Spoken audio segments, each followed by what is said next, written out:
What's the haps? I'm Meroka, and today I'm going to be taking a quick look at BlazeRush by Targem Games.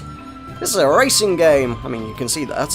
I don't normally tend to do too much in the way of racing games, but for the right racing game I will make an exception. I mean I don't tend to like your realistic type things. I don't like things that are real cars in the real world doing real things. I like stuff that's a bit, you know, silly, cartoonish, exaggerated. Mario Kart's a great game, I like Mario Kart.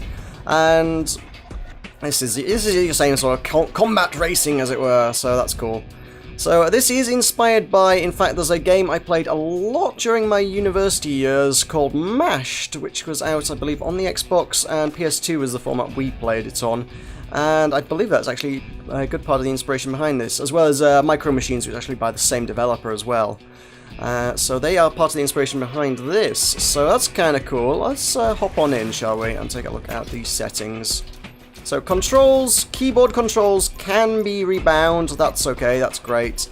The controller controls, does that work? Yeah, controller controls, can't be rebound, but they're pretty flexible. So there's no accelerate, there's just which direction do you want to move your car, and either left or right stick both does the same job. A is boost, Y is boost, right trigger is boost, left bumper is boost, X is fire, B is fire, right bumper and left trigger are all fire. So there's kind of a combination to work with whatever the heck you want to do. If you want to use bumpers, you want to use triggers, you want to use a bumper and a trigger, you want to use face buttons, you find a combination that works for you. It's pretty flexible. It's not rebindable, but there's enough option there. It's a straightforward game. That's literally all the controls. You've got move, boost, and fire. There's not much more to it than that, and it probably works pretty well. Audio, we have music and sounds on separate sliders, good to see. Video, we can change the resolution, and it does in fact have a borderless windowed mode, which is kind of nice to see. You don't see that too often, as much as I might like it. I like borderless windowed mode, and the games very rarely offer that up as an option, so that is in there if you want that. You can cap the FPS if you want to cap the FPS. I've never understood capping FPS. If I'm honest, I'm not sure quite what the purpose of that one actually is. But it's there if you want it. If someone wants to tell me why one would cap an FPS, please answers in the comments below, I don't know. Anti-aliasing goes from 2 times MSA all the way up to 16 times CSAA, and we can turn shadows off if you're having performance issues. However, I mean, it runs a rock solid 60 for me, it's no issues. It's not really particularly a performance hog, it's a fairly simple game, so I can't imagine people would have too dramatic performance issues with this, to be honest. So there you go, that's your graphics. You know, you can get to your credits as well if you want to view those.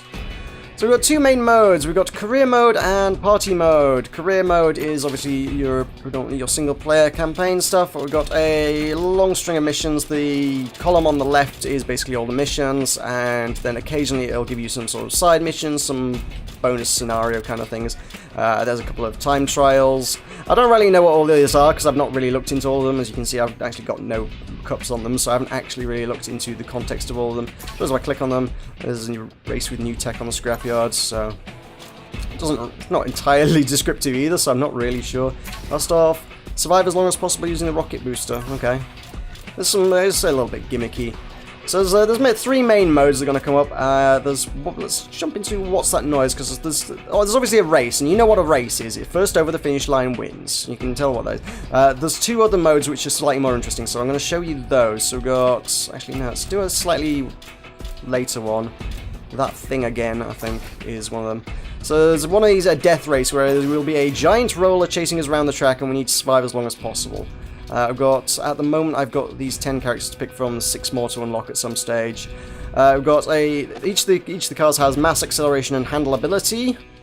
Is handleability a word? Oh, I guess it is now.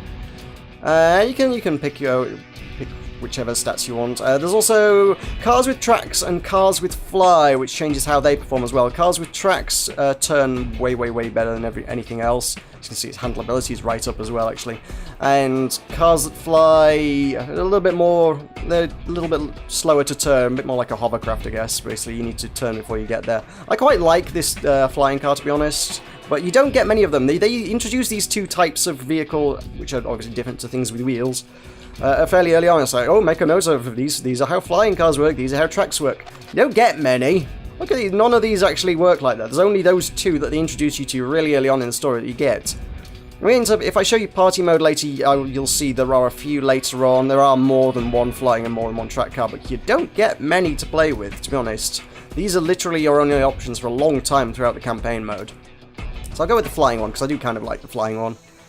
So, we're on kind of a swamp planet. I think there are 5 regions that I've made out so far, and this is kind of like a swamp planet, lots of weird tentacle and pod creature things growing all over it.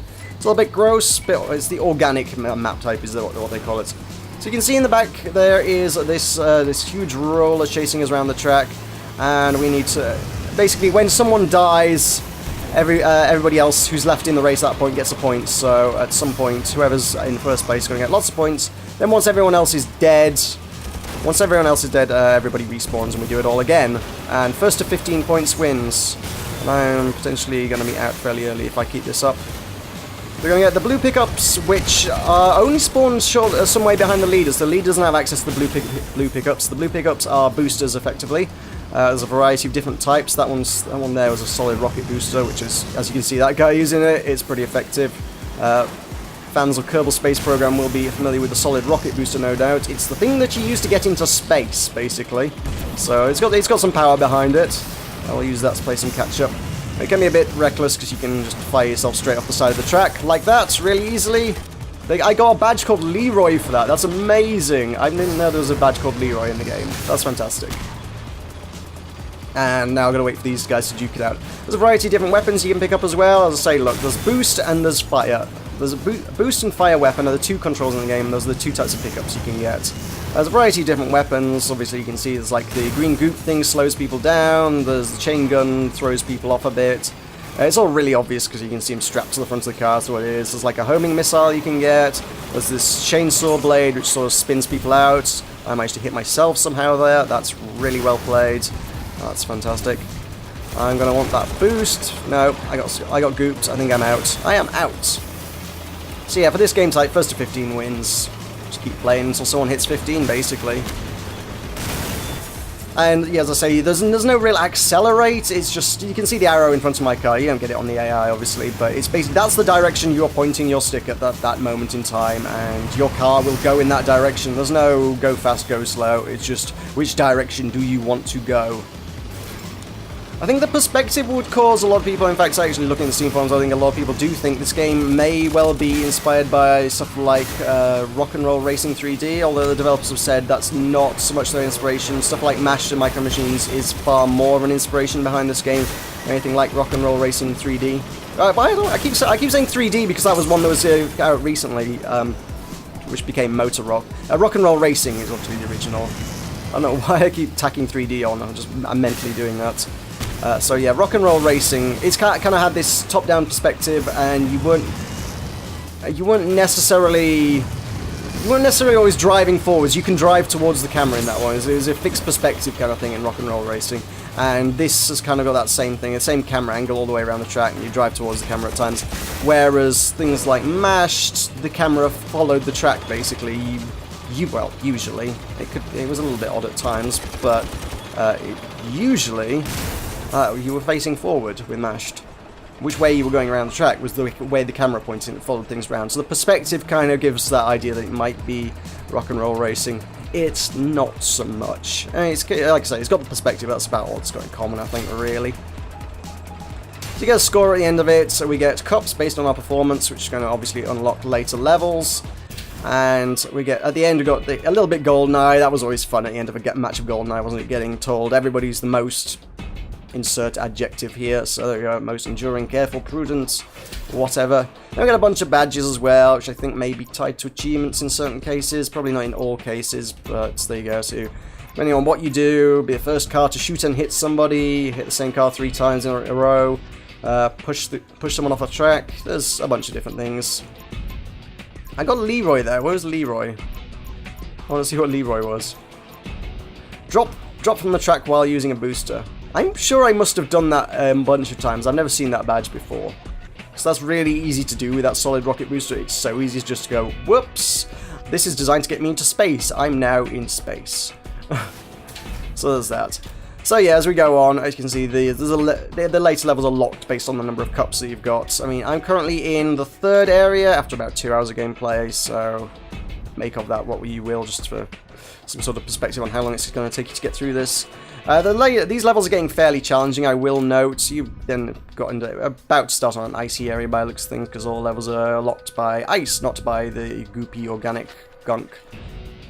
So yeah, and the cups are in the top right corner. I've got 59 out of 209 total. A lot of those are going to be like the bonus ones and stuff as well, and your progression is going to gauge later levels. If you're not doing very well, you might have to go back and redo a few.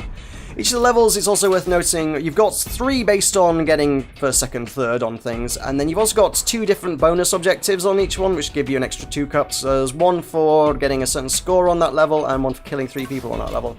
On different levels, there's different ones. In this one, it's... was that the same one? No, it's the same one. Great, that's not a useful way to illustrate that. There's hit someone with stationary slime. So the slime weapon sort of fires a big ball of goop and it rolls to a stop eventually, so you need to fire it well in advance, and if someone hits it while it stood still, you'll get an extra cup for doing that. So some of these are like kind of like trick shots. If we go back, there's some of them are a lot of these are fairly standard actually, to be honest. Wow. Actually, a lot of them are very, very similar. I hadn't realized quite how many of them were similar, but yeah, hit with a saw from a long distance without hitting walls. So a bit of a trick shot for a bonus cup there. That's cool. So the other main game type is King of the Hill. So I want to show you this one. Also, this track's really annoying. It took me so many attempts to do, so I will air my concerns about the AI with this track particularly. The one to look out for is this guy, Turbo Boy. So I'm going to play as Dipnoy because I kind of like this character. But yeah, watch out for the one in white is Turbo Boy, I think. Although white and dark blue look very similar because it's kind of they both kind of come out kind of dark blue looks black, but it's kind of a greyish colour. So he's not run away with it this time, actually. My concern with this track is every single time I played it up till now, Turbo Boy in the white has a really strong position on the starting line and tends to take the lead really early on and run away with things.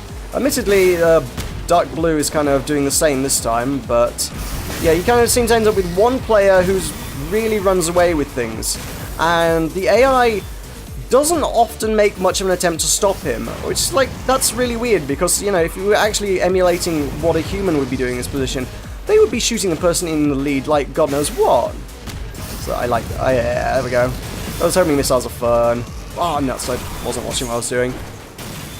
So yeah, one person does have a tendency to get into the lead with the AI on these things, and the rest of them don't necessarily always seem to make a great effort to catch up. You'll see someone in second place like following them with like a homing missile for ages, and they just won't fire it. It's like, if that was a human person, that guy would be blown up and off the side of the map ages ago. The AI seems to like to fight over second, third, fourth place, and it's like, well, what about the guy who's winning this? I won't say never attack them, but they don't seem to make a whole lot of effort to attack them when they could quite easily do that and take first place. Oh, nuts. Fired that the wrong way. There is this catch-up mechanic as well, you've probably seen a few times in this race, because I'm trailing behind like a pathetic fool. In fact, it did it there. This kind of, it picks you up in a blue orb and just jumps you ahead to catch up a bit. It's based on the issue with the fixed camera, basically. Can't keep zooming out indefinitely till it's ridiculous and show the entire track at once. So if you fall too far behind, it'll just be like, look, you're just going to have to catch up now in order for this to be viable, and it'll pick you up and it'll move you forward a bit. So there we go. There's 2 of these have actually run away with most of this race, and one of them's going to win it. Ariel's happy to hang around at the back and just fight it out over 5th place. Good going, guys. So I fell to 3rd and 1 cup for that. Oh well. I was the most prudent. So let's take a look at party mode, see how that one works. Quick game, we'll just try and find a game of whatever's available. I'll just do a quick search. I'm recording this obviously before the game's actually out, so there's not going to be any to find there. If I click on find a game, it'll basically give you a server list to browse through. And guess what? No parties found. No, nothing to see there. You also find friends there, so if people you know are playing it, you should be able to join them reasonably easily. I have no idea how well that works, but there you go. Can host a game, so that'll be what we'll have to do here. I can make a private lobby if I don't want people randomly dropping in. I'll make it public. Who knows? Someone might show up. We can fill up with slots, fill up with bots up to... You can have up to 8 bots. So a short waiting time. Does this allow modifiers? I don't know what that does. In the lobby it says, yes, modifiers are on. What are the modifiers? How do I get to them? What are they doing? I don't know what that is. It's not abundantly clear. So let's just have a standard race, because you've seen Death Race, you've seen King of the Hill now. We'll have it on a standard track. Also, races tend to be fairly short, so we'll keep it simple. And you'll scroll all the way back up to the top to get to that.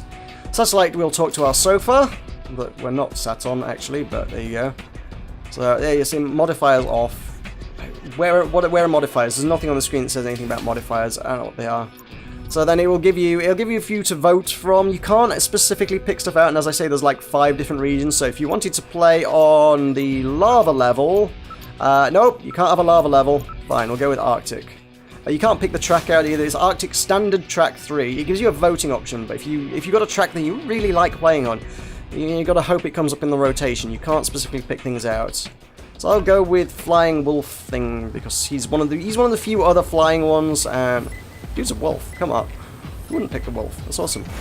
So yeah, we've got a whole bunch of stuff to pick from. And as you can see with the party mode, there's actually more to choose from than there was in the campaign mode. So the unlocks work a little differently between the 2 modes, I guess. I've not done an 8-player. This is actually the first 8-player race I've done, and this is pretty chaotic. I mean, I don't feel like there's enough weapons to satisfy everyone's needs. Yeah. There's a limited number of boosters and weapons and things, and I need a bit more than this to be able to actually do stuff. There's some weapons I'm not particularly familiar with because I haven't unlocked them in the campaign yet. There's the unlock progression, I guess, is... Well, weapons and boosters are presumably all unlocked party mode, but the characters are not necessarily. Hey, Leroy again. I'm getting that a lot. Boosting off the edges. There's that weird blue fan boost thing that I've not seen in campaign yet. I don't know quite how that one works. It just seems to be one really short boost more than anything else. There's some weapon that just kind of goes bloop and throws everybody off in the near area. I don't know what that does, but at least you can see kind of what all the weapons are and how ridiculously chaotic it is with this many players. It is only 4 players local, but like, online it's 8 players. I mean, it's the kind of game you're going to want to play local, though, I think. And I think 8 players local, you know, I don't think anything's ever done that, have I? You'd need 8 controllers. I don't think... Can you even sync 8 controllers up? I think that seems ambitious at best. So, you can have 8 players online, but you can have 4 players local. And... I think it's probably going to be a lot better local. It's the sort of game that's going to be better with friends, and 8 players there, as you see, is ridiculously chaotic. So I would like to quit this one. So you've had one of each of the standard races there. You can see what they're all like. You can see how the party mode works. That is pretty much covers BlazeRush, to be honest. That is pretty much what it's got going on. It's kind of a cool game. I'm kind of liking it. I think it's definitely going to work way better as a party multiplayer game. We'll get some friends around on the sofa and play it together. That's I think what they're going to be the main part of the game. It's got the campaign, but it's... Mashed had this as well. Mashed had unlock stuff in the game, but unlock stuff for multiplayer by playing the campaign, and you just didn't want to do that. There was a cheat code in Mashed that you could put in to unlock everything automatically, and I'm not aware of anything like that for BlazeRush. There may be something like that, I don't know. It's a cheat code. They don't tend to advertise them all that well. That's kind of how cheat codes work. But yeah, it would be nice if multiplayer actually had everything unlocked, and it just doesn't. You have to play through the campaign to unlock everything, and if all you want to do is play with friends, that's going to be annoying that you have to actually play the campaign to unlock everything. But there you go. But that is BlazeRush. That is out today on Windows and PS3, in fact, and I believe there's also other formats like Linux in the works for some point in the future. I have no idea how much it's going to cost because neither the Steam page nor the PS3 store actually has a price on it as of yet, so you're going to have a look at that one yourself if you want to find out what that is, because I ain't got any information in that regard. Well, I do think this is pretty cool. I think it's probably worth checking out. I shall be putting this on my Steam curation list. So that's been BlazeRush. I have been Meroka. Thank you very much for watching. I'll see you next time.